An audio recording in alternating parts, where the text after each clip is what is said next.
ఇప్పుడు చాలామంది నడుము స్టిఫ్ అయిపోతుందని, పట్టేసినట్టు ఉంటుంది, బిగించిపోయినట్టు ఉంటుందని చాలామంది ఈ మధ్య కంప్లైంట్ చేస్తుంటారు. అంటే అది సర్వసాధారణం అయిపోయింది. అంటే స్టిఫ్నెస్ ఉండడం అనేది నార్మల్గా అయిపోయిందనమాట. సో ఈ స్టిఫ్నెస్ ఎందువల్ల వస్తుంది? ఒకటే పొజిషన్లో కంటిన్యూస్గా గంటల తరబడి కూర్చొని సో కండరాలన్నీ కూడా ఏమవుతాయంటే గట్టిగా పట్టేసి బీచుకుపోతాయి అన్నమాట. So regular activity, regular fitness, రెగ్యులర్గా దాన్ని స్ట్రెచ్చింగ్ చేస్తూ ఉంటే ఈ స్టిఫ్నెస్ రాకుండా ఉంటుంది.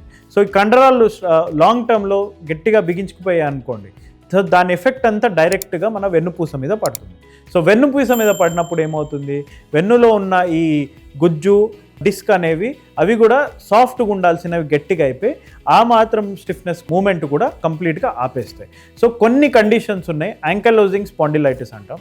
ఎక్కడైతే స్టిఫ్నెస్ వల్ల వాళ్ళకి హాని పెరుగుతూ పోతూ ఉంటుంది, వాళ్ళు గమనించకుండా ఉంటుందన్నమాట. సో ఒకవేళ వాళ్ళకి తుంటి దగ్గర లేదా నడుము కింద బాగాన నొప్పి మొదలయ్యి మెడదాకా పాకుతుంది అనుకోండి, సో వాళ్ళలో అది సస్పెక్ట్ చేస్తాం.